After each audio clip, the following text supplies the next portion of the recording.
Remember when we were little, all stories started with, "Once upon a time"? My story did too. One bright, sunny November day, I was standing in my driveway one day washing my 2008 Bullitt Mustang. There are guys who like to relax by playing golf, and there are those who like to just take a nap.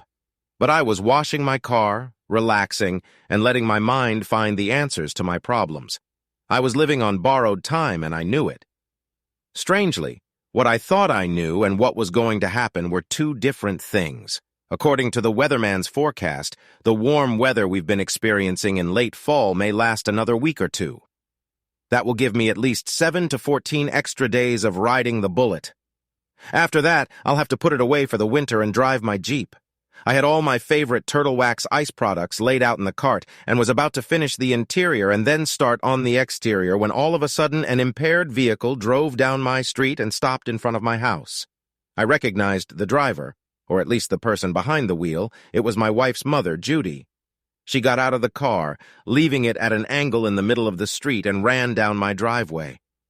As she approached, I noticed tears in her eyes, and she rushed toward me. She buried her head in my chest and started crying hard. "Come on, Judy," I said softly.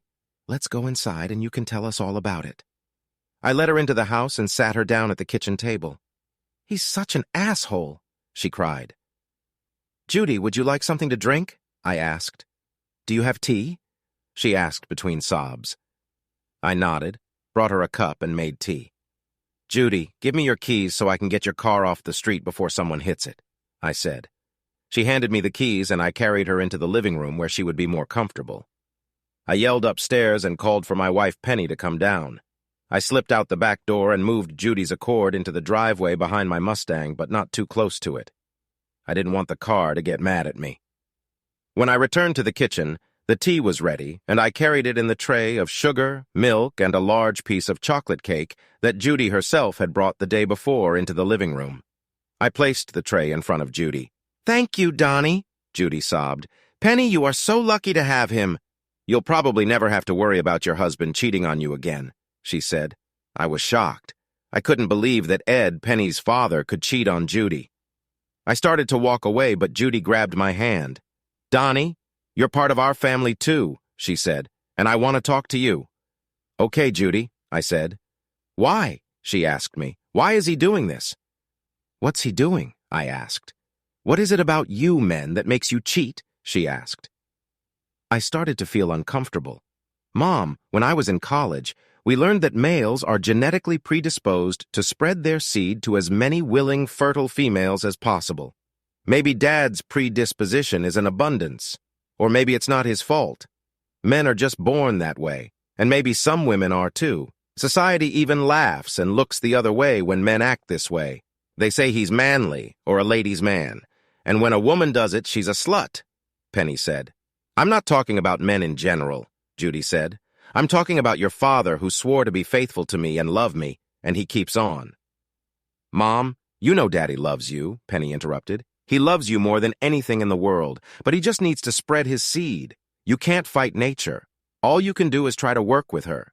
When he married me, he vowed to put my needs in our marriage above nature," Judy said. The sound of the doorbell put an end to the conversation, at least for the time being. "I'll do it myself," I said, glad for the opportunity to take my mind off the painful and emotionally intense situation. Not that I didn't care. I liked both of Penny's parents, but all I wanted to do was wash the car. Opening the door, I came face to face with Penny's father, Ed. He looked like a dog that had been kicked. Ed was stocky with a balding back of his head and seemingly the only eyebrow that managed to hover over his forehead. Why a guy who looked like him would even be around Judy, let alone marry her, was a topic best left in the hands of science fiction authors because it made no sense. But for the same guy to cheat on her is even less so. "Hi, Don," he said softly. "I saw Judy's car in the driveway. Is she here?" "They're in the living room," I said. I pointed the way, and he slowly walked in. I stepped through the door. He had just come through and shook my head.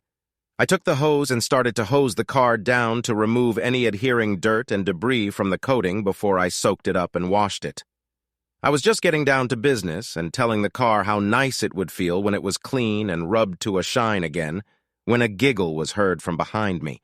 Just as I turned my head to see who it was, two thin arms wrapped around my waist.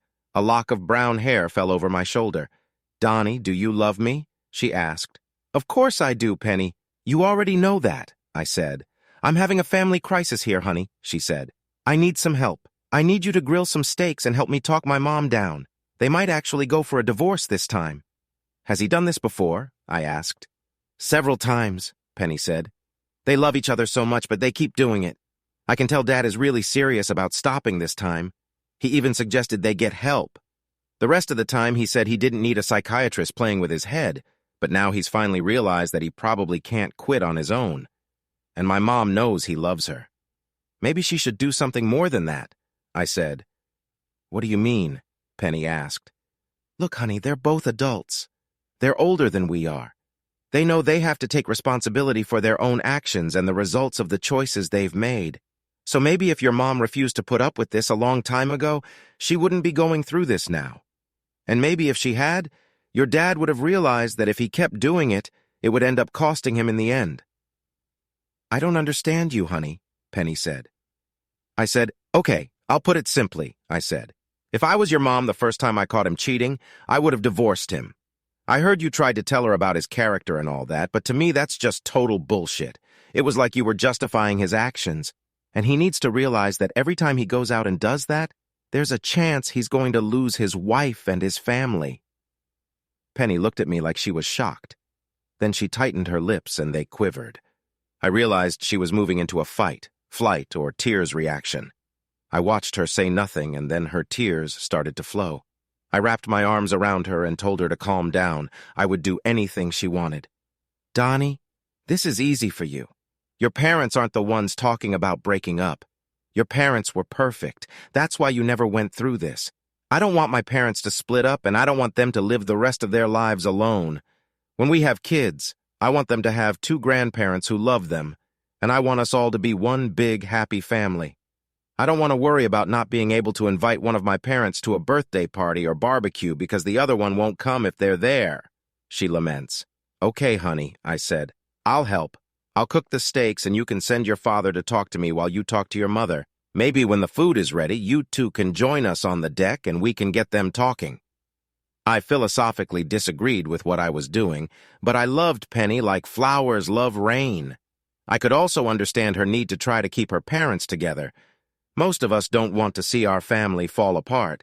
We expect our parents to be paragons of virtue. After all, they are the ones from whom we drew our examples of right and wrong. Even when they fail, we tend to look past it just to stay out of the way. So I spent an unpleasant afternoon chatting with my father-in-law. We went from talking about my Mustang, during which Penny's father lied to me, to talking about other sports. Penny's dad told me that he had a friend who had a Bullitt Mustang from the 80s. He told me about how much faster it was than the ones they make now and how he had borrowed it a couple times. I just nodded my head and smiled. But I thought he was a lying sack of shit because they didn't make Bullitt in the 80s or 90s. And as for speed, the 2012 V6 Mustang has more horsepower than the V8S of the 80s and 90s and has a higher top speed. Plus, they handle better and have better fuel economy. Anyway, after that we talked about sports and how to cook the best steak on the grill. He was giving me all this fatherly advice and trying to make himself look like an expert on how to be a man while I had to wash my car. So, not long after I wooed him, I let the other shoe drop. "So what's going on between you and Judy?" I asked. He looked like I'd punched him in the face. Then he broke down and almost cried. "I didn't mean to hurt her," he cried. "She wasn't supposed to find out." Original, I thought. Are there any cheaters in the world whose spouses had to find out about this? And if he didn't want to hurt her, why the hell did he do the thing that would hurt her the most? I had to work hard not to snap at him. I remained surprisingly calm and collected, even though I was seething inside. Judy was so much like her daughter that I imagined him doing something to hurt Penny too. And I wouldn't let anyone hurt my wife. I actually wanted to kick that cheating bastard off my property. In my opinion, Judy needed to divorce his ass. He was a serial cheater and he would do it again. Judy would be better off without him. I thought about my dad and Uncle Steve. They were both great guys. My mom died a few years ago in a car accident, and my Aunt Millie, Uncle Steve's wife, decided in the last years of her life that she was a lesbian. Dad passed away a year or so after Mom, so he was no longer with us. But any of those guys would have given anything to have a woman like Judy in his life. And they'd be better for her than that sack of shit. But I smiled at him, thinking about it. An hour or so later, Judy and Penny joined us on the deck. We ate, and the meal was enjoyable. Ed had perfected the puppy game. He carried more nonsense than a herd of cattle. I think part of my problem is that in the last few years of my life I've become estranged from the church, he said. I need a dose of a good book to get me back on track. I looked across the table at him, expecting to see him struck by lightning. When that didn't happen, I yelled out, "Excuse me!" Then I ran into the house and down into the basement. I closed all the doors behind me and buried my face in one of the couch cushions. Then I laughed at the top of my lungs. There was no way that bastard would have the guts to even walk into a church. He was just trying to say what he thought would once again save him. When I finished laughing, tears were still running down my cheeks and my face was red. I went back and sat down at the table. Penny was looking at me strangely. The expression on Ed's face was clear as snow. It was as if he was waiting to be counted among the saints. Judy looked at me and I felt like a jerk. The look on her face spoke for itself. She was really in a lot of heartache. She was on the verge of cutting that asshole out of her life forever, and she was counting on me and her daughter to help her make the right decision. "So, Donnie, do you think counseling might be a way out?" she asked.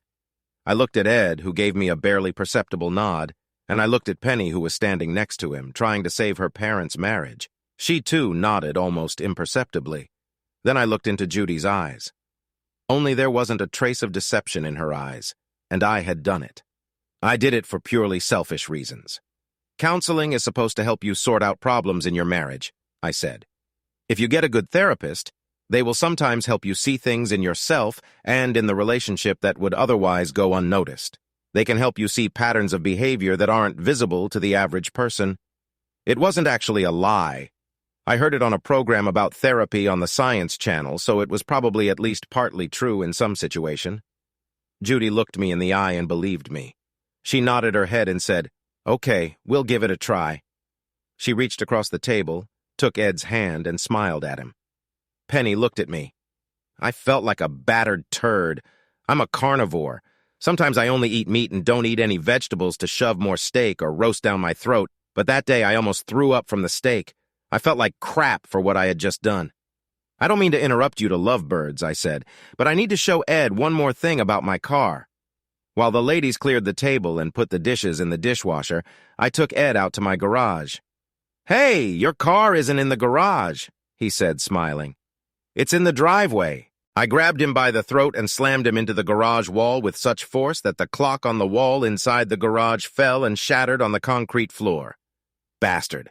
That's the first and last time I'll lie to save your rotten cheating ass," I grinned. "If you cheat on her one more time, you'll have more than just a divorce to worry about. Do you understand?" He quickly shook his head. I slammed him against the wall again, just for emphasis. Then we went back into the house. "They didn't make them like this in the old days, did they, Ed?" I asked when we got back to the kitchen. I was smiling this time. Ed tried to fake it, but he had a headache and was in shock. No one had ever talked to him like that before. Penny came out of the pantry and noticed something I hadn't. "Daddy, you have a lump on the back of your head," she said. "Where did you get it from? Are you okay?" "Ha, ha," I laughed. While we were in the garage, this clock fell off the wall and landed on Ed's head. And his head is hard as a rock. He smashed the damn clock. He's a tough old bird. Ed nodded his head woodenly. We had a great time with Penny that night. Just a month and a half later, 3 days after Christmas, I hold her hand and put my arm around Judy as we walk into the morgue. We walked forward into an unexpectedly cool room and found ourselves face to face with a man who looked as alive as the people he cared for. "I'm sorry for your loss," he smiled. If his smile was supposed to be friendly or comforting, he failed on both counts. His smile in this situation just looked creepy. He led us to a raised table. I noticed that by then, Judy and I were helping Penny as she took uncertain steps. When the minister pulled the sheet off the body, he did it with a skill that many magicians would find difficult to match. I almost expected him to get down on one knee and shout, "Tada!" From that moment, as we looked at the lifeless body lying before us, our reactions changed. Penny sank to the floor and began to sob. Judy nodded her head and turned away. I went into shock, my mind racing through hundreds of ridiculous thoughts per second. As I looked at the body formerly known as Ed, I was first struck by how clean it was.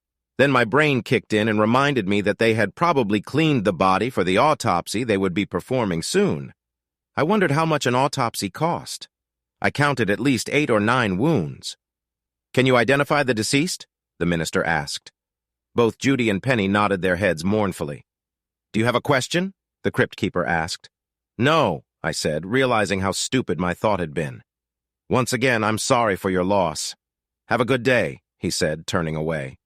Judy and I took Penny's hands and led her toward the morgue exit. The detective who had led us there was in the waiting room. He put his hat on his head and walked over to us. "So the deceased was your husband?" he asked Judy. She nodded her head and squeezed my hand tightly. "When he didn't come home from work last night, I got worried. Ed does a lot of things, but he always calls to let me know what's going on," she said. He sat us down around his table and asked if we wanted coffee or something to drink. I looked at the rancid coffee maker and said, "No, thank you."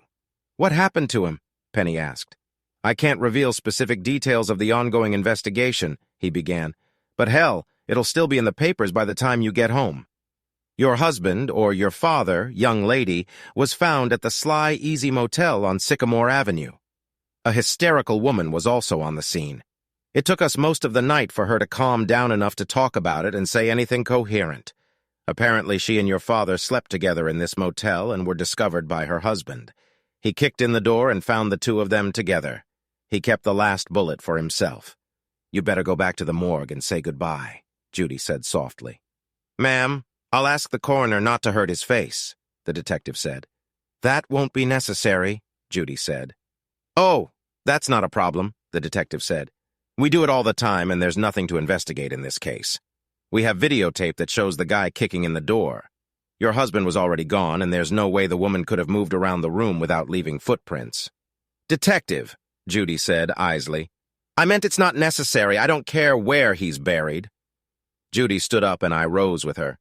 Penny looked at her mother. "She's upset," Penny told the detective, who only nodded his head.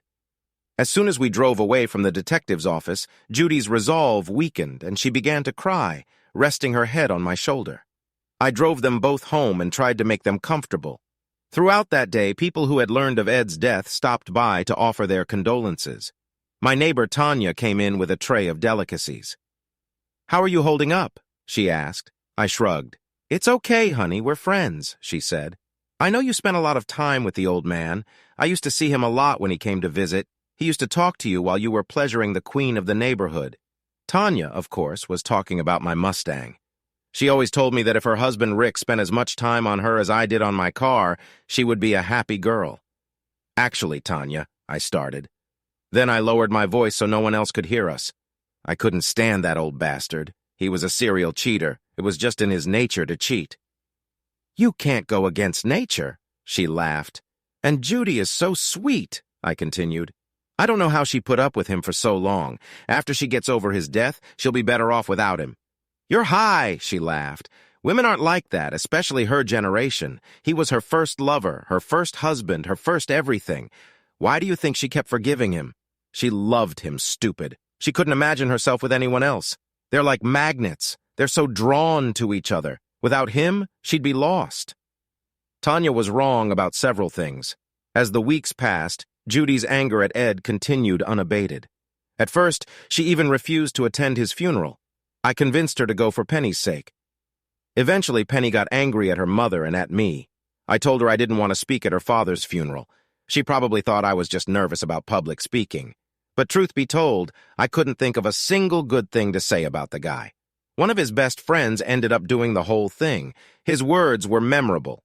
"We're all here to say goodbye to Ed Bauer." Well, Eddie was. He was Ed. You should have known him. Even his best friend, who had known him for 45 of his 50 years of life, couldn't think of a single good word to say about him. After the funeral, Judy fought for her life. She became more and more a part of us. Some things she just couldn't deal with. If we were watching a TV show and a guy cheated on his wife, Judy would go ballistic. Penny and I spent a lot of time talking about what we could do for her. Penny seems to have gotten over his father's death pretty easily. We just moved on. After all, it wasn't like we saw him every day. It was about 3 months after his death, and we got together with friends and relatives. We thought we were being clever. We invited just about every eligible man in Judy's age group we could think of. At 43, Judy wasn't old, and looked like she could have been Penny's sister, not her mother. It wasn't the guys that were the problem. They were all around her. The problem was Judy. She was sweet, kind, but she was a one-woman show. She didn't know how to flirt or work the gym. Hell, when she turned 18 and her parents gave her permission to start dating, Ed, who was 25 and had already been married twice, swept her off her feet, got her cherry, got her pregnant, and married her. Ed was the only guy she'd ever dated. Judy just didn't know the rules of the game, or the game itself for that matter. That first time, we didn't expect anything. We figured we would have to make these little get-togethers a regular occurrence before we would be successful. The problem started after the party. As we were tidying up, I noticed Penny's cell phone on the counter. As I approached the counter, it beeped. The chirping meant she had a message. I figured it was a message from her mom thanking us for inviting her to the party. I turned on my phone and went into shock as I read the message. I scrolled back through her messages and even located the location. Penny was texting some guy and was dating him. I went into shock. For a long time, I just stood there staring at her phone. I felt like my world was ending. I had no idea that any of this was happening or even possible. Penny and I spent a lot of time together. When did she have time to have fun with anyone else? In fact, that's why I helped with the cleanup. Our minds are a very tricky place. Because as I stood there holding the little piece of plastic, glass, and electronics I had bought for her, I felt sick. I also felt really stupid because she had given me all the clues. When her father was caught, Penny always took his side. Most women wouldn't be so quick to defend a cheater, even if it was their own father. Penny, on the other hand, vigorously defended him. I didn't even consider that maybe she had her reasons. When she defended him, she always adamantly swore that her father loved her mother. It was just his nature to deceive. Perhaps it was a case of like father and like daughter. After all, you can't go against nature. I guess I was expected to react the way Judy did and just accept it. Judy was very fond of the asshole. She had her own nature, too. She was loving and forgiving. Maybe that's why she forgave him over and over again until the very end. Maybe that was what her anger at him was all about. Maybe she was angry not that he had been caught cheating again, but that his death had robbed her of the opportunity to forgive him again. Someone's not doing their share of cleaning, Penny smiled. But that's okay. I've done enough for both of us. Why don't we move to the boot war? Honey, I really need to adjust the brakes, I said. I watched her reaction as I said this. Her face showed signs of sadness, frustration, and anger. How long will it take? She asked. If I do them all, it will take me almost all night, I said. Can we do it another time? Can we do it tomorrow night? She looked at me strangely, and then different thoughts visited me. Maybe I have something else planned for tomorrow. She smiled. After all, it's not like we're doing something almost every night. Maybe tomorrow would be my turn. The thought of what she just said pissed me off. So she thought there was a possibility that I had jumped her after she was with some other guy. I wondered how long this had been going on. All I knew was that it was over at this point. Honey, I would love it if you wouldn't do the brakes and just come to bed with me, she said. Honey, I'd love it if you'd let me do the brakes because I just spent all day grilling and entertaining people at a party for your mom for you, I replied. If you really loved me, you'd do the brakes later, she said. If you really loved me, you'd let me do the brakes, I added. What's wrong with you, Donnie? She asked. Usually you get me from the moment we wake up until the last second we open our eyes. And today you don't want that. Do you know how many women here have told me how lucky I am to have you? Even Donya told me what she'd do to you if I wasn't here, so I want very badly to do some of that right now. They will still be possible tomorrow, I said, and with those words I left her standing still. Okay, she called out to me through the door, and knowing Penny as well as I did, I realized what this was all about. The reason she was so desperate to have sex with me tonight was because we weren't going to have sex tomorrow. She was going to pretend to be tired or something, but really she was sure she didn't want to have sex with me after having fun with the man she'd met at the motel. Perhaps I was jumping to conclusions. I didn't know how to deal with it until it happened.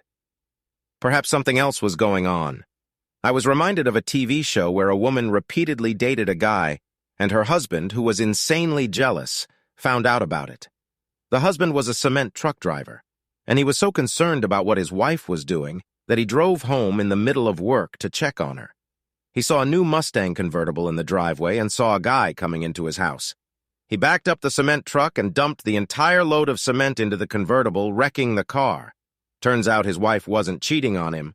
She took out a loan on the Mustang as a gift, and he wrecked it. She ended up divorcing him. The next morning, I went to work as usual. I didn't do anything out of the ordinary. I woke up and Penny made me breakfast. "I'm sorry," I said. "I love you, Pen. What's gotten into you this morning?" she asked, smiling. "I just wanted you to know how much I care about you," I said. I felt like shit. I felt like this was my last chance to convince her not to do something we'd both regret. At the same time, if nothing had happened and I'd gotten it all wrong, I wouldn't have felt so guilty. I drove to work, and once there immersed myself in my morning tasks. By 9:30, I was ahead of schedule and there was almost nothing left for me to do. I worked a couple more hours and left at 11:30. Just as I was leaving the building, I got a call from Penny. "Hi, honey," she said. "Would you like to have lunch with your wife?" "I'd love to," I said, smiling. "Do you want us to meet at home or at a restaurant?" I breathed a heavy sigh of relief. I was so glad I'd come to the wrong conclusion. "Hold on, honey, I have another call," she said. A few seconds later, she returned. "Donnie, can we have lunch tomorrow? Mommy needs to talk," she said. "I'll probably be busy," I said and hung up. I called Judy. "Hi," I said. "How's your day going?" "Even better after talking to my favorite son-in-law," she said, smiling. "I'm your only son-in-law," I coined. "But you're still my favorite," she said. "Have you talked to Penny yet today, Judy?" I asked. "She's going to ask you something. I hope you're not going to set me up with one of your lonely old friends again," she said. "Truth be told, I'm not sure I'm ready to date anyone yet." "No, I just wanted to take you out to dinner for a threesome," I said. "Oh, good," she said, smiling. "I'm going to like that. When she calls, I'll pretend to be surprised." "Bye, Judy," I said. "Have a good day." The call delayed me another 10 minutes, and now I knew that Penny had called to ask me to lunch, just to make sure I was at work. Maybe she'd learned some of the tricks of the trade from her father. But then the old bastard got caught a lot. I got in my car and drove to the motel. There were several cars in the parking lot that looked familiar, but it didn't matter. I spotted Penny's Ford Focus as soon as I pulled up to the hotel. I knew exactly which room to go to. I spotted the cleaning lady and paid her $50 to open the room door as quietly as possible. She backed off, and I opened the door. I had no doubt who it was. As soon as I opened the door, he tried to turn around to see what was going on. I instantly crossed the room and pulled him off the bed. I pressed him against the hard, cheap floorboards. "Donnie, what are you doing?" Penny yelled, trying to pull me away from him. I stood up very calmly and pulled her hands off me. "Don't ever touch me again," I said calmly. I called my secretary and told her I wasn't feeling well and would be gone for the rest of the day and probably the next day, too. My second call was to 911 to report that there had been a beating. Penny was just sitting on the bed. A couple times she tried to say something to me, but I just kept telling her to shut up. "Donnie, when we get home," she finally began. "We don't have a house," I said. "I'm not living with a slut. Go to your mother's house, Penny." The police arrived and I left the room and spoke to them. "I'm the one who called," I said. "You don't look so bad," one of the policemen said. "Not me, him," I said, pointing at Rick, who was still unconscious. They handcuffed me and put me in the car just as the ambulance arrived. In the police cruiser, I hardly said anything. The officers tried to get me to talk about what had happened. Although I would have easily confessed what I had done, I was too depressed to talk about it. As soon as I arrived at the station, I was photographed, fingerprinted, and detained on suspicion of assault. Until the details of the case came out, they only had suspicions. Even if I was willing to tell them I had done it, they had no proof. In every major city in the world, there are countless lunatics who will confess to any crime, from the Lindbergh kidnapping to the Ripper murders in London. There are also leagues of homeless people who are willing to admit to a crime just to get a few meals in a cot. This is especially true in bad weather when some people are willing to sacrifice their freedom to have a roof over their heads. I was placed in a large cell with at least 8 other people. None of them approached me, and I was content to sit on an empty bench along the back wall. Most of the guys looked like they were either poor or drunk. I decided to use this time wisely. Since all I could do was think, it seemed like the perfect time to consider my next steps. There is a big difference between suspecting that your spouse is cheating on you and actually confronting it. There's also the issue of emotional attachment. Let's face it, people change over time. There are many cases where a couple has just become so estranged that one of them does something drastic just to get the ball rolling. In such cases, the divorce that follows can be a fresh start for both. In such cases, the parting can be pleasant. But there are others when a couple has quarreled and argued so much over the years that they just can't stand each other. They fight not because they love each other and want to stay together, but because they hate each other and want to make the other's life as miserable as possible. Like, I'm not going to let this asshole get a divorce so he can go sleep with his goddamn secretary and be happy. In my case, it was nothing like that. I loved Penny with all my heart and soul. Until I walked into that motel room and saw her with Rick, I intended to spend the rest of my life with her. That's why it was so painful for me. I literally felt like someone had ripped out a part of my soul. I didn't realize that. We had a beautiful life, and I really thought we loved each other. At least I loved her. And the guy she picked, Rick, was older than me, and I'm 6 years older than Penny. Rick was old, and he was fat and bald. I just didn't get it. If she wanted an old fat guy, why the hell did she marry me? In fact, she was the one who chased me when we first started dating. We met at a bar. We were both there with friends. We didn't know each other, and none of our friends knew each other. She saw me, and for the rest of the night, every time I turned around, she was there. She even tried to use a dirty phrase on me. I remember looking into those beautiful eyes, and I was just mesmerized. And she said, "Well, if you're going to follow me around all night, you might as well tell me your name." So now I show up at a cheap motel and see her with a fat old neighbor.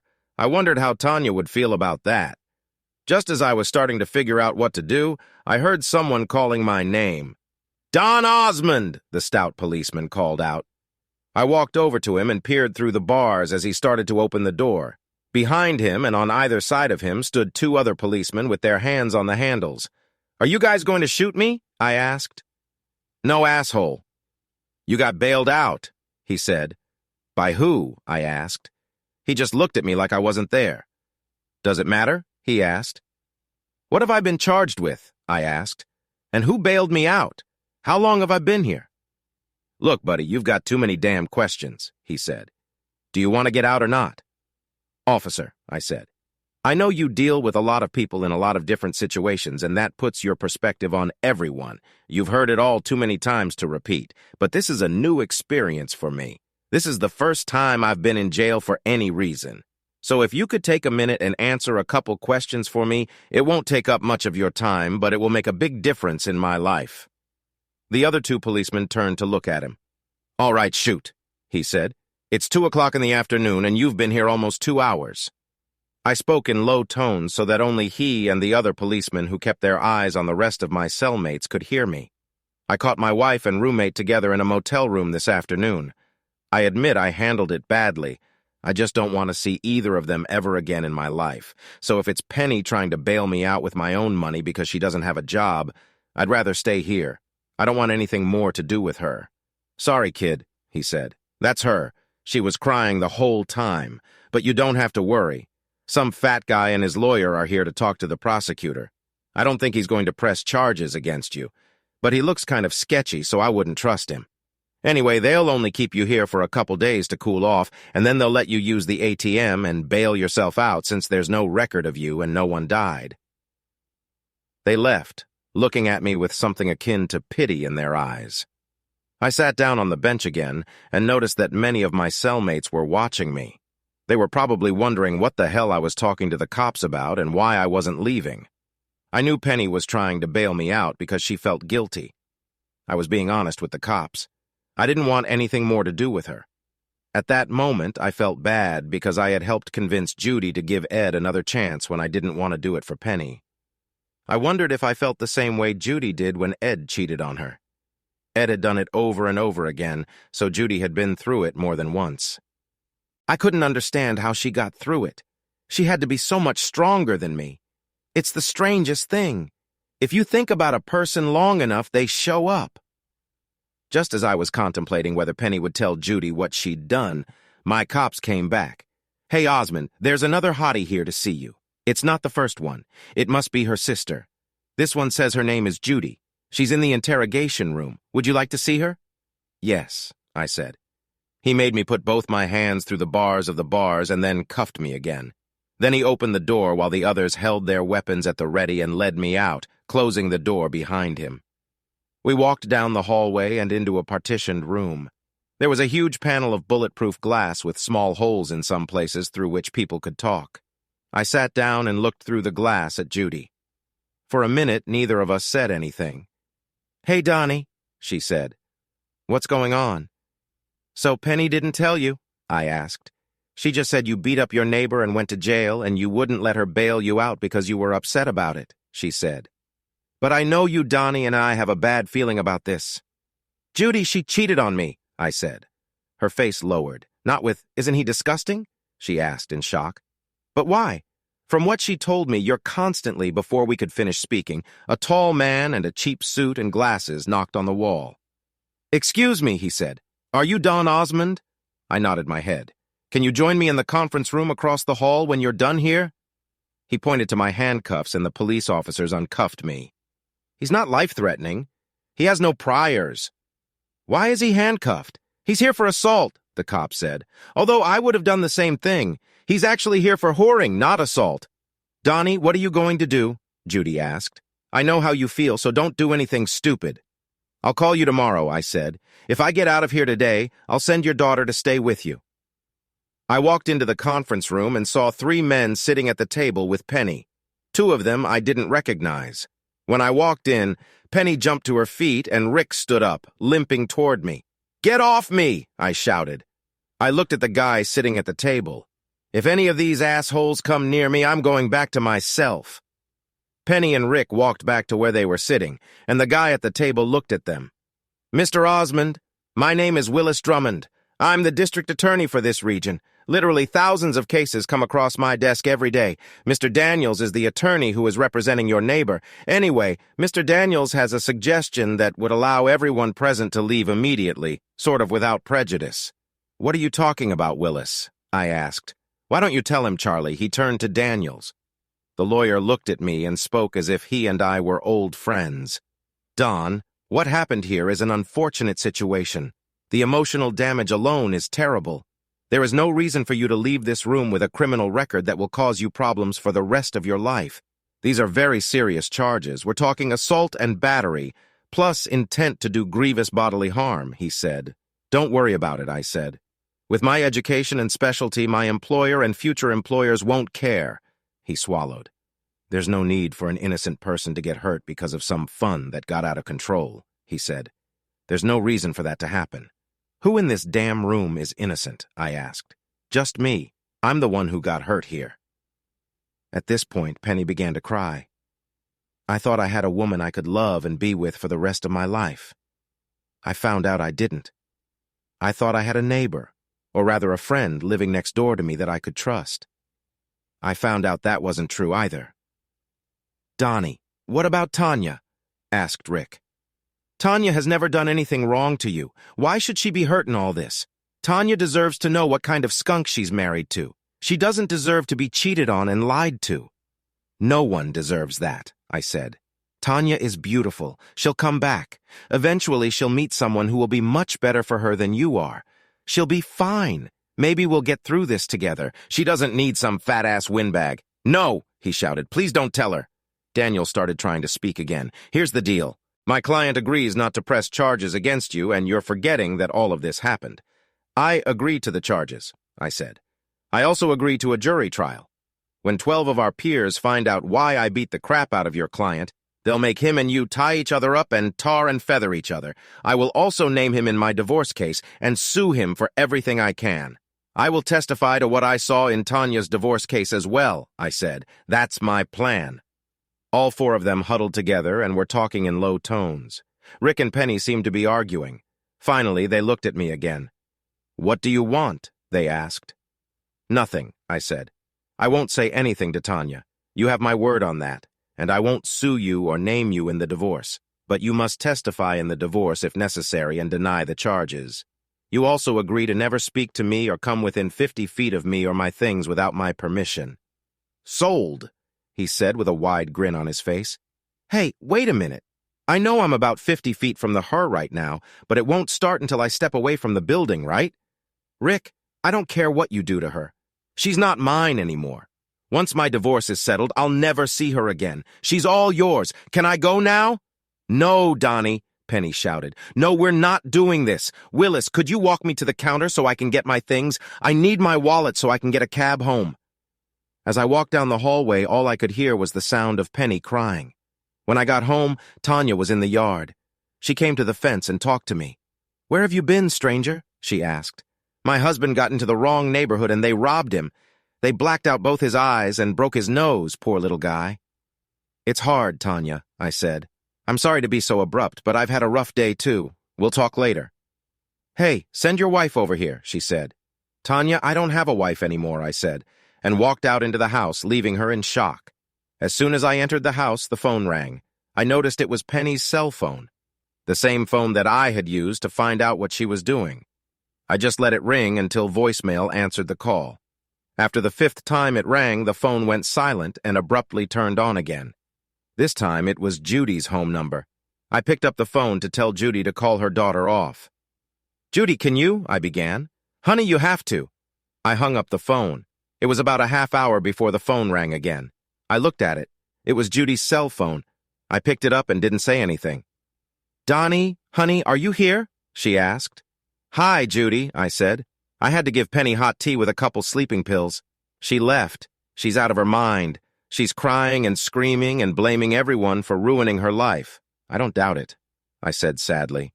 "But there aren't that many people to blame." "Oh, she blames it on your neighbor, Rick. She says he also sold her on that deal you agreed to. She also blames you for the way you've been acting." "How am I doing?" I asked. "Donnie, you're not acting like me," she said softly. And that's exactly what she expected. "Does it ever get any better?" I asked. "No," she said even softer than I did. "It gets worse over time. You start to doubt yourself. You wonder what's not in you that makes him want to be with another woman. You wonder what you're doing wrong, and you start comparing yourself to every new man you meet. You wonder if he will start sleeping with her now. And it gets worse as time goes on because no matter how much time passes, you're never the same. You never regain that lost trust. You spend your whole life testing him. Every time he's late or not where he's supposed to be, you imagine he's cheating on you." "Judy, can I tell you something?" I asked. "Of course." "We're family," she said. "I lied to you," I said. "When we were trying to get you to get head back and go to counseling, I thought at the time that you were supposed to drop his cheating, but you told me what Penny wanted you to say because you love her so much," she finished. "I know, Donnie, you're a terrible liar. Your mouth says one thing and your eyes say something else entirely." "Ed was stupid," I said. "No one he could cheat with was worth a quarter of you." "Apparently it runs in their family," she said. "I can't believe she let that disgusting fat guy even get near her, let alone—" "Judy, I'm sorry, but I'm not you," I said. "As much as it hurts me right now, I'm not going to do it. I'm not going to keep taking her back when she'll just wait a little while and then try to pull it off again." "What was it she said about her father? You can't argue with nature. Maybe she got it from him, but it's just something about her. I hope that's not true," she said. "What about all those wild animals that are trained to perform in the circus and those that people keep as pets? I think in some cases you can fight nature.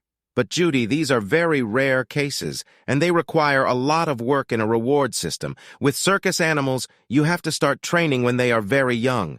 I believe her, Judy. I think she's right. You and I are just stupid. You can't fight nature. Cheaters will cheat." "So what does it mean?" she asked softly. "That makes us one of two choices," I said. If we free ourselves from it and start life anew, then we become who we are by nature. We're just good people who made a mistake and fell in love with the wrong people. In your case, you have a beautiful daughter to show for it. I have nothing, so at this point my life has been wasted. On the other hand, if we continue to put up with it, hoping they will change, we become suckers. We're just willing to keep putting up with it no matter what crap they spew at us. You've done your time in hell, Judy. Your next man should be worthy of you, and my next woman should be the same. Who are you talking to, Mom? Penny asked. Is it Donnie? Does he want to talk to me yet? Did you tell him how sorry I am? Did you tell him it wasn't my fault in any way? By Judy, I said. I see you have your hands full. Over the next few days, I talked to Judy a lot. Tanya and several women from the neighboring house came to my house, brought me food, and talked to me to cheer me up. I hired a lawyer and prepared an agreement. I prepared what I thought was a very fair agreement. I was making good money. I wanted to split our assets down the middle like a judge would do. I knew it wasn't really fair to me, but I didn't want Penny to be left destitute. I simply had no intention of trying to save our relationship. I didn't want things to get ugly, but if need be, I was willing to drag Rick to court or get him to sign a deposition. If things went to the worst-case scenario, I'd be an asshole if I had to. I'd just take most of the money out of my accounts and leave her whatever she could get from the sale of our share of the house. My lawyer talked to Rick and got him to tell me everything about what happened between him and Penny. It had been going on for over 6 months. He was also sure he wasn't the first. I asked Judy if I could come over and talk to her and Penny. I drove up and Judy opened the door for me. I hugged her and kissed her on the cheek. Penny walked over to me. Honey, you have no idea how much I've missed you, she said. I came here to make things as easy as possible for you, I said. I didn't want some stranger ambushing me to hand you the divorce papers, so I brought them myself. No, Donnie, she shouted. I'm going to stop. This will never happen again. You have to give me another chance. It was a mistake. I just couldn't help it. I'm going to see a counselor. Penny, that won't help, I said. It's not like it's the first time, my lawyer questioned Rick. We know all about it. You and Rick have been dating for over 6 months, and I don't think Rick was the first. How the hell could you even look me in the eye? It was just sex, she said. You and I are so much more than that. You and I are so much smaller than that, I said. We used to be so much bigger. Now all that's left is a gold ring, and that ring means nothing when the vows we made are broken. Donnie, please, she began. No, Penny, I replied. I'm not going to live like that. You're just being unfair, she whined. You're tearing my heart out. You have to forgive me. You love me, damn it. Penny, shut up, Judy said. Mom, don't get involved, Penny said. He's just being unreasonable. It doesn't work that way. He just doesn't want to forgive me. It doesn't have to be that way. I can't eat. I can't sleep. I love him so much. I feel like my heart is going to burst. Boo, boo, boo, boo, Judy shouted. You're just like your father, Penny, Judy said. You act like the whole world revolves around you and what you want. I've forgiven your father over and over again, and maybe you've started to think that's the way it should be. Donnie is not me. You're a grown woman, so act like it. You had the perfect marriage and you blew it. Now get over it. Donnie's having a hard time, too. He's been so depressed the last few days. I can't believe you would do this to someone who loves you so much. Then I remembered that your father did that to me. I'm glad he's free. I only wish I had. But, Mom, I'm depressed, too, Penny said. I've admitted I was wrong, and I'm sorry. I'm hurting, too, you know. Penny, it's your own fault. As much as you were my daughter and I love you, perhaps you deserve it. Sooner or later, you're going to have to answer for your actions. I agree, Penny said. But I don't think what I did was bad enough to get divorced over. Shouldn't that be up to the person you're hurting? Judy asked. Marriage is what two people want, Penny. Maybe Donnie doesn't want to be married to you anymore. Stop saying that, Mom, Penny yelled. She turned to me and looked across the room. Donnie, haven't I been a good wife to you so far? I've cleaned your house. I've cooked your meals. I've given you everything you could ask for in a wife. So why can't you focus on all the things I've done right instead of all the things I've done wrong? Honey, you look the way I feel, she continued. You look like someone suddenly yanked the rug out from under your feet and left you spinning in the air with nothing to orient yourself and nothing to hold on to. I feel the same way. I'm just lost without you. I can't stop crying. I feel like my life is over. Nothing makes sense. You have the power to make us both better. All you have to do is forgive me once. I swear to you that it will never happen again. I left the room without saying anything. As I reached the door, I turned around and looked at her. "Penny, please get a lawyer," I said.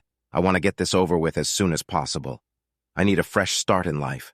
I drove home and saw Tanya again as I walked out onto the porch. "Hey, Donnie, wait up!" she called out. I sighed and watched her cross the yard. Tanya was dressed in old denim shorts and a t-shirt that had seen better days when she worked in the yard. The t-shirt had the name of some obscure band printed on it, and it was almost soaked with sweat. Tanya had obviously forgotten her bra or just decided she didn't need one while she was working in the yard. "I need to tell you a couple things," she said. Tanya wasn't as slender as Penny or Judy, but she was on a whole other level. I guess while I'd been happily married, I'd just downplayed my attraction to her. But now that I'd broken up with Penny, the floodgates had opened. "Why are you looking at me like that?" she asked. "I'm sorry," I said. "I shouldn't have. Donnie, I just wanted you to know that Rick and I are there for you," she said. "If you need anything or just want to talk, actually, I think it would be good for him, too. He's still reeling from being mugged. I think a lot of his confidence is gone. You know that macho male ego you guys have? Well, his ego is shattered because some asshole beat him to a pulp and took all his money. Maybe talking to you guys will help him? You know how it works.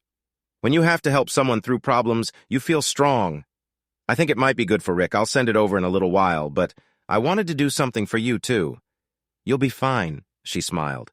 "But that's not what I meant. You know I'm a married woman. Besides, you're not that kind of guy." I shrugged and tried to smile. I just smiled at her and thought again about telling her what a piece of shit she was married to. But I realized that telling her that would only hurt her. Besides, Rick getting his ass kicked by me and thinking he might lose his marriage was probably doing everything he could to be the husband she deserved. Why should I put her through that kind of pain just to get the pleasure of it? By doing that, I would be as bad as Penny on Rick. "It's a cruise, Donnie. We have a client, a large website for singles. They have organized a cruise for many of their members on a large cruise ship. They've already paid for their members, and there are still cabins available on the ship. They have already made their profit, so it doesn't matter if there is another single guy on the cruise. 10 days of fun, sun, and laughter will help heal a broken heart. Who knows? You might even meet someone." "I'll think about it, Tanya," I said. "But I really don't think I should try to date anyone until my divorce is finalized. You know what I mean?" She smiled. "You're a good guy to the end. Whatever Penny did, I hope she realizes what a fool she is. Let me know about the cruise, okay?" I did everything I could to make things right with Penny. My lawyer worked on the divorce and I went about my life. I asked my boss to transfer me to another neighborhood and told him about why I needed to leave the area. It took him a few days, but he went out of his way to accommodate me. Our Phoenix plant had been interviewing engineers for over a month. The new location seemed just what I needed for a fresh start. The warm weather and the opportunity to drive my car year-round also appealed to me. I was going to have to leave everything and everyone I knew behind, but that was what a fresh start was all about. I talked to Judy about my idea to leave the neighborhood, and she was very upset. When I told her my reasons, she agreed with me and said she felt the same way. She was still processing Ed's death. Her feelings were much the same as mine as she tried to process her daughter's betrayal. She was thinking of moving east to live with her older sister and mother who shared a house in New York City. After hearing me talk about her move, she started thinking about it again. I made her promise not to tell Penny about what I was planning to do. "Honey, I don't have to tell her," she says. "That girl is obsessed with you. She spends most of her time following you around. She's so afraid that you're going to try to sleep with some other woman that she just goes crazy. She was furious when you stood on the porch talking to Tanya that day. She came home and cried for hours calling Tanya a slut of all stripes. I think her biggest fear is that you'll get infatuated with Tanya and tell her what happened. Then you and Tanya will sleep together, and it will become a story." Saying that, she laughed. "It's not really that far-fetched," I said. "That's really true," she said. "Donnie, you really love my stupid daughter. I saw the wheels turning in your head when you were talking to her the other day. You were trying so hard to figure out how to get her back, but I was glad you couldn't. She's my baby and I love her, but I love you too, Donnie, and we both know what she's like. At least when this is all over, you'll have a friend in Arizona you can visit when it gets too cold in New York," I said. "And you'll have someone in the Rotten Apple if you want to learn about non-Southwestern culture." She laughed.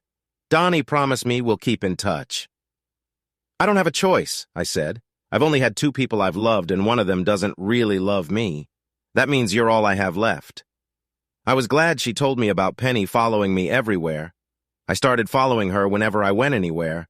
One night I went to a movie, and as I got out of my car in the parking lot, I looked around. I noticed her watching me and decided to have a little fun with her. I looked at my watch as if I was waiting for someone. I then pulled out my phone and used the Fandango app to buy a ticket. I called Judy and asked her to call Penny and let her know that my date was waiting for me at the movie theater. Penny got out of the car and headed angrily toward me. I quickly ran inside the theater and told the man at the ticket booth that I had ordered the tickets online. He looked at his computer, handed them to me, and I went to the right side of the building just as a furious Penny appeared in the doorway. She tried to walk in the direction she'd seen me but was stopped by the security guards. When she was escorted to the ticket booth, she realized that she had no way of knowing what movie I had come to see, and there were at least 15 movies playing in the theater. 2 hours later, I walked out of the theater. "Bye!" I called out, waving my hand like I was talking to someone. "I had a great time. We'll have to do it again." "That's enough, Donnie," Penny said. "Just cut the crap. You went to the movies alone. I've been following you since you left the building." "Get used to it, Penny," I said. "I won't always be alone. Sooner or later, I'll meet someone I'll want to date, and maybe more. Maybe I'll even meet the person I'll spend the rest of my life with." "You've already met her, Donnie. She looks just like me," Penny said. "You just need to pull your head out of your ass and start trying to get over my one little mistake." I laughed out loud and left. Then I realized that everything Judy had told me was true. I trusted Judy. I was sure she wouldn't tell Penny about my plans, but I still needed a way to get out of town without letting Penny know where I was going. The answer came from the most unlikely source. The next day, just getting home, I heard a quiet knock on the back door. I went to the door and opened it. If I had to make a list of everyone I thought might be in there was no way I was going to give him a place on it. Rick was standing at my back door just like he used to when we were friends. The only difference was his body language. He knew he didn't belong here anymore. I guess he wasn't sure I wouldn't beat the shit out of him again. "I didn't want to come," he said nervously. "She made me." His gaze quickly darted over my shoulder. I saw Tanya watching us from the back porch.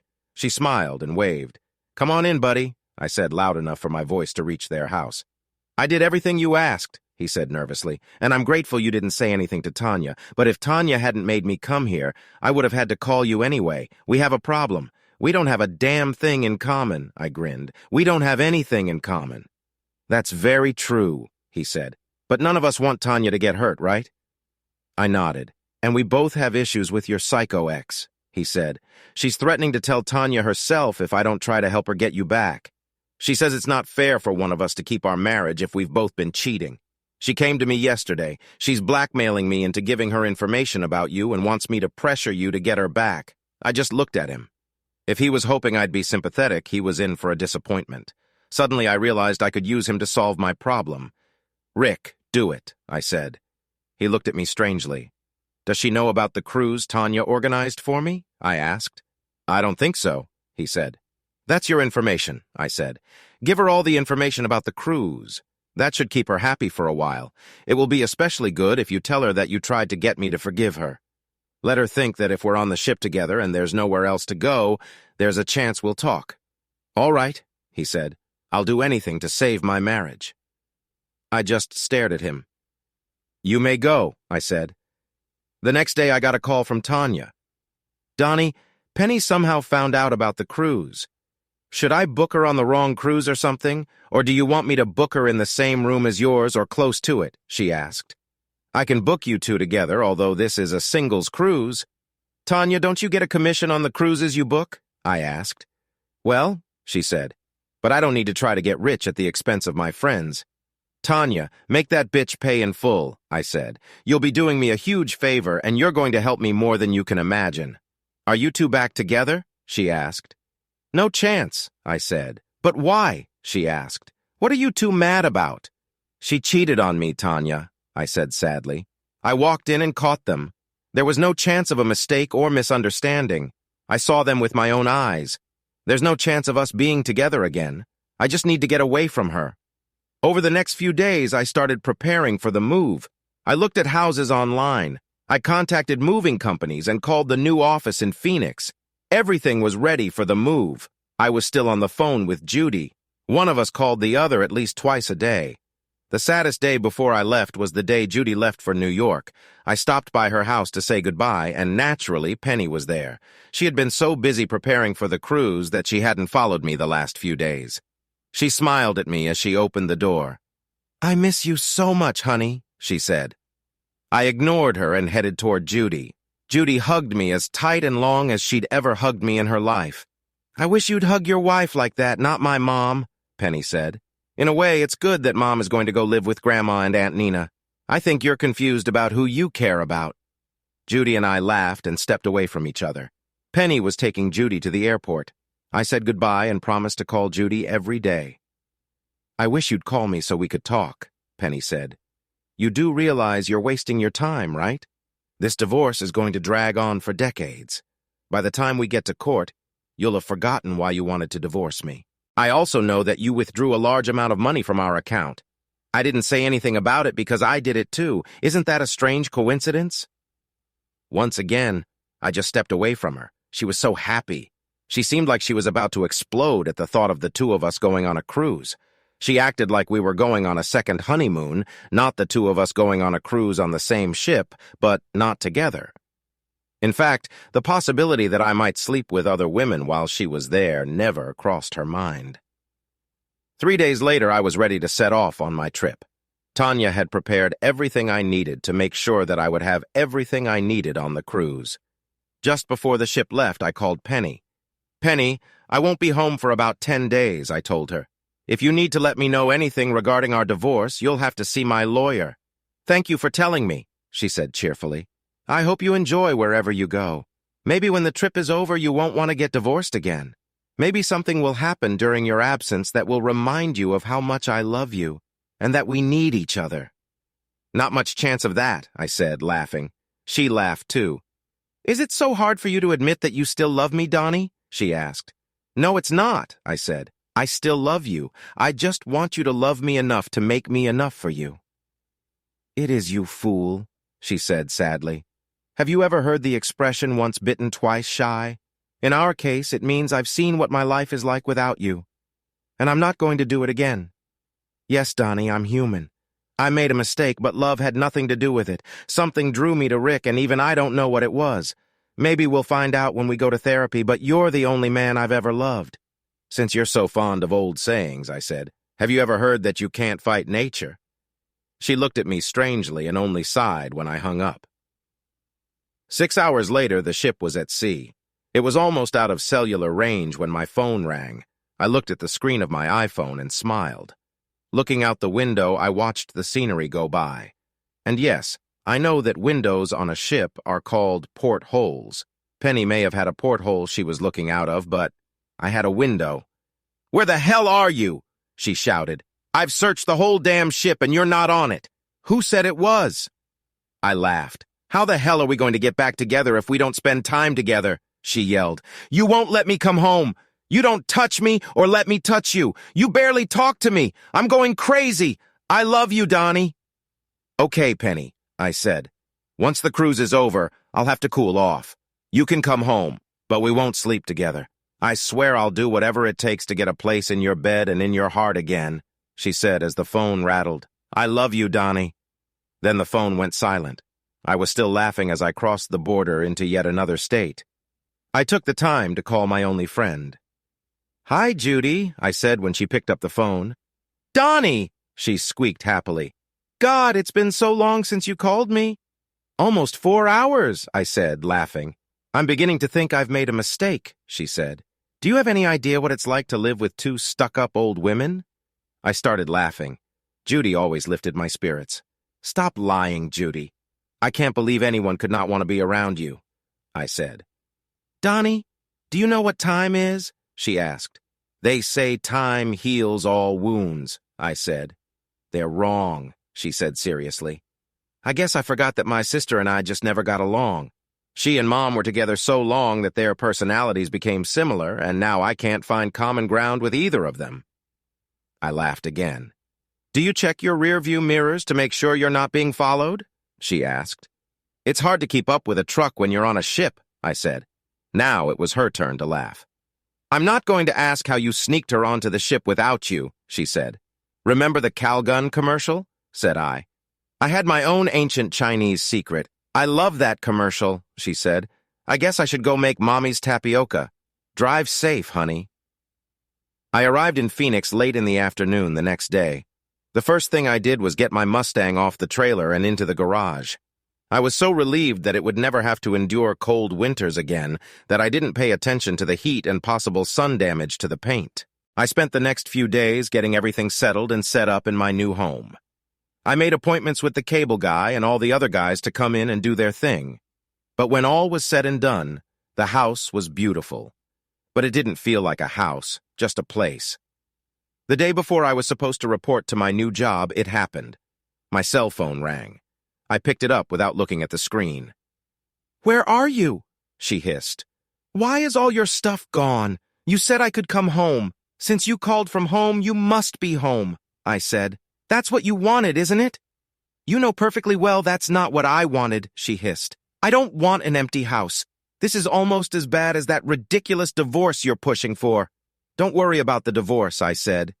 "Your lawyer and my lawyer convinced me that without any proof I was screwed. I was practically at your mercy, so the divorce because of your affair with Rick is over." "Good," she squeaked. "Now where are you, sweetheart? I'll come to you." I filed again, I said, "and this time I'm not going to be so damn nice." She started laughing. "Does it matter why you're applying?" she asked. "Call your lawyer Penny," I said. "He already has a copy of the case. Not only will I get a divorce, I'll probably be able to leave you next to nothing. Also, Penny, call me back soon if you want to make arrangements. I'm changing my cell phone number tomorrow." It was only an hour before Penny called me back. "Okay, Donnie, you win. I signed the papers." "How the hell did you get the video?" "I hired a private investigator to take my place on the cruise. I knew that when I wasn't around, you'd have no reason not to act on your desires. All I did was set you free. You can't fight nature. For that matter, I never watched the video. I had no desire to watch it. Thank you for proving me right about you." "Donnie, I can change," she said. "I don't think you can," I said. "And to tell you the truth, I don't think you should. You're free now. Do whatever you want to do. I'm free too.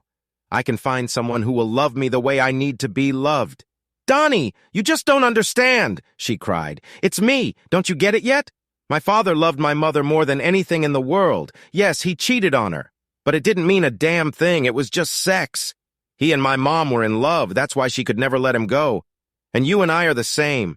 You're going to miss me. And when you do, I'll be here waiting for you. But I'm going to make you regret putting me through all this." 3 weeks later, I called Judy every day. There was a note of sadness in her voice that I recognized immediately. "Okay, Judy, what's wrong?" I asked.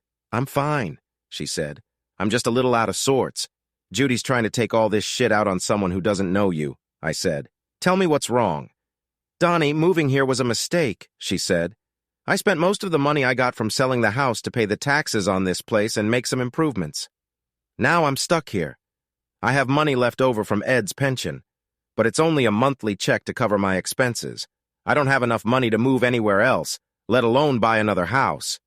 I had thoughts about how great it would be to move in with relatives. I guess I just didn't want to be alone. I had over 20 years of living with someone else, and good thing you still have family to move in with," I said. "Oh, no," she said. "There's no chance of that. You have no idea what Penny's been up to since you divorced her." "No, I don't," I said. "But I wasn't talking about her. Why don't you come here and live with me? I've got plenty of room, and I'd be glad to have you with me." "Donnie, are you crazy?" she asked. "I can't live with you. You're my daughter's husband." "Not anymore," I said. "Why not come visit? And if you don't like it, you can always go back to New York." "Okay," she said. "How about a week's visit? I still need to make sure you're okay. I've been visiting Penny and your old houses. Well, you don't recognize it. Judy came and stayed with me for a whole week.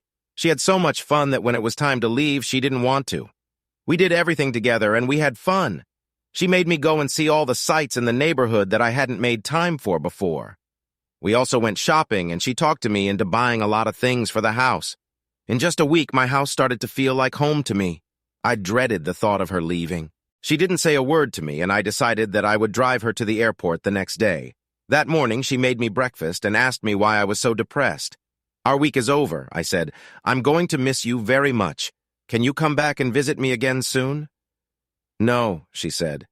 "And really, Donnie, I don't think you want to. Judy, you're my best friend." "Of course I want to," I said. "Don't you want to come back and visit me?"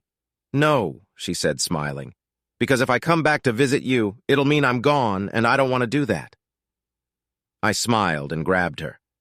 We had another of those long, tight kisses, and I think we both knew something was going on. But neither of us was ready to admit it. The next morning, I woke up early and she made breakfast for me again. "I can't send you to work on an empty stomach," she said. "Besides, I'm taking you to work today. I need the car to go shopping. We need groceries." "Are you sure you don't want to just drive the truck?" I asked. She stuck out her plump lower lip and held out her hand. For some reason, no red flags went off in my brain. Even though I'd never let Penny drive my Mustang, the thought of Judy getting behind the wheel didn't seem horrible. I gently placed the keys in her hand and was rewarded with a smile that made my day better. After I had breakfast, we got in the car and drove to my office. I expected her to leave, but she got out of the car and came in with me. She looked around my office and even met my secretary.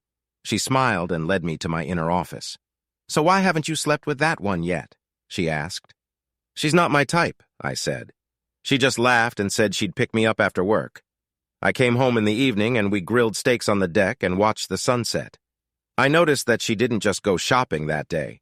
She decorated some of the rooms, a picture here, a trinket there, and it all started to look more like home. Things progressed very slowly over the next few weeks, but they did progress.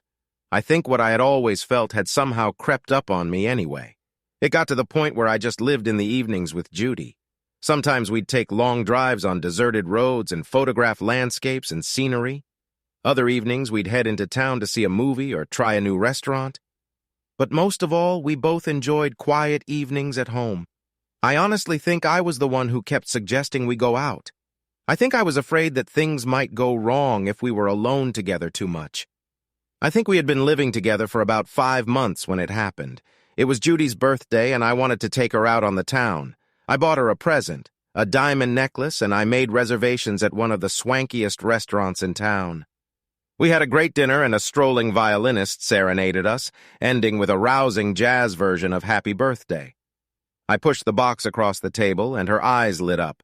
When she saw the necklace, her mouth dropped open, and she asked me to put it on her.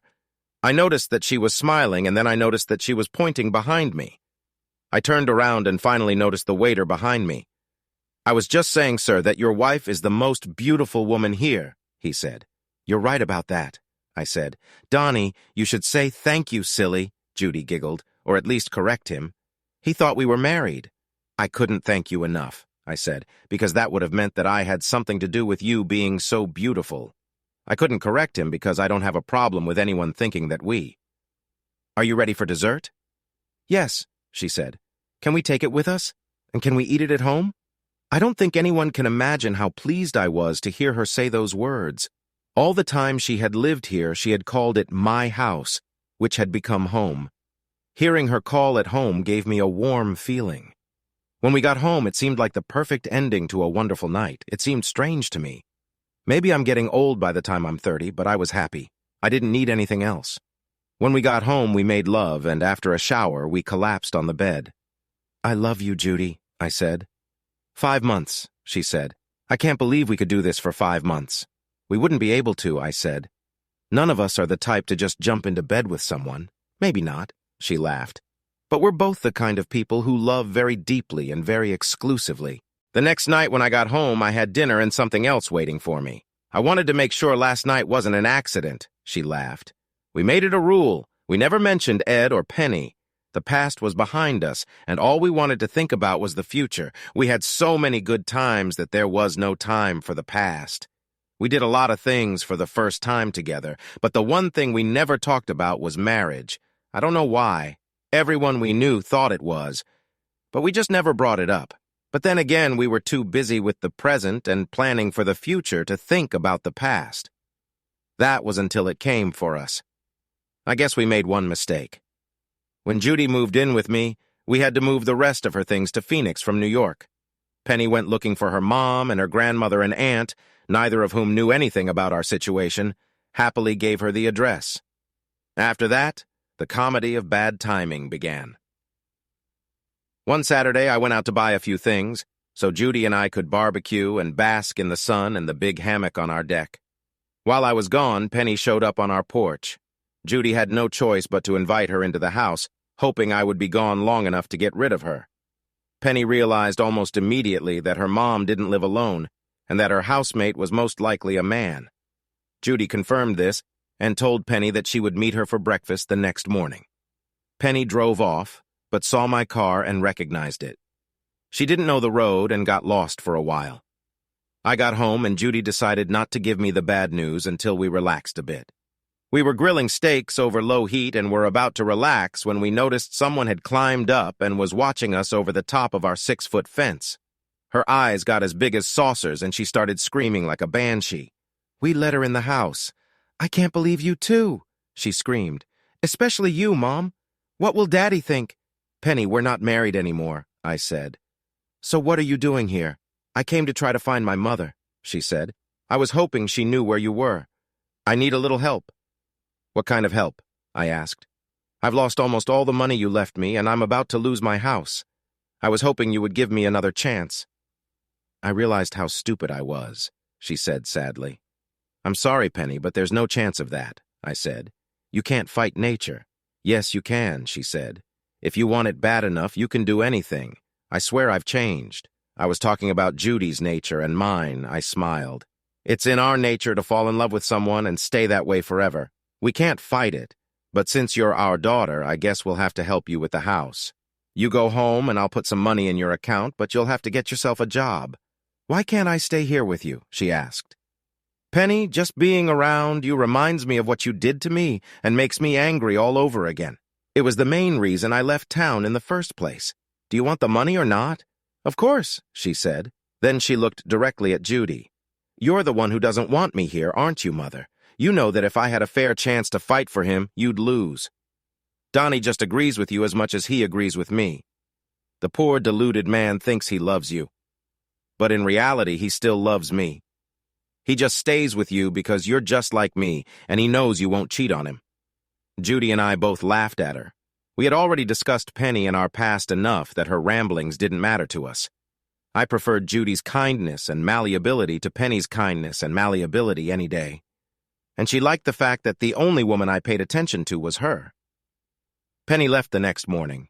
She was still angry that we hadn't let her stay with us, but it would have been very inconvenient. And I was happy with the way things had turned out. And so was Judy. I think to some extent what happened to Penny was our fault. But really, we just wanted to be alone. Later, we found out that Penny had slept with some men in the neighborhood where we lived, including some of our friends. There was a lot of gossip about it. Early one morning, Tanya saw a couple of men leaving the house and confronted them. That's how Tanya found out everything. When she told them that they should be ashamed of embarrassing their wives with the neighbor's whore, they advised her to stop being so nosy and that perhaps she should keep an eye on her own husband instead of everyone else. They told her that was the reason I divorced Penny and left. Tanya confronted Rick, who broke down and admitted his guilt. 2 days later, as Penny opened the door of the house and lowered the suitcases to the floor, she had a funny feeling. It was the last feeling she had ever experienced. She thought maybe she should call one of the guys to make her feel better.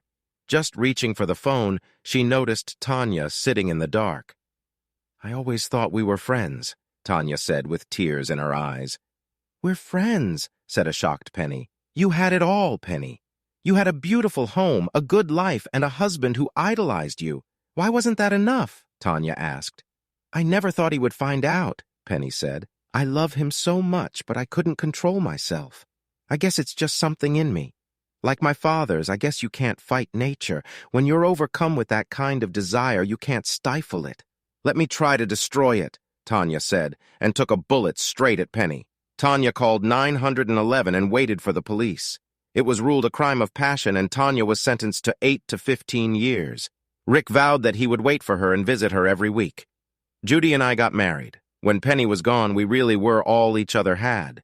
There were articles written about Judy and me.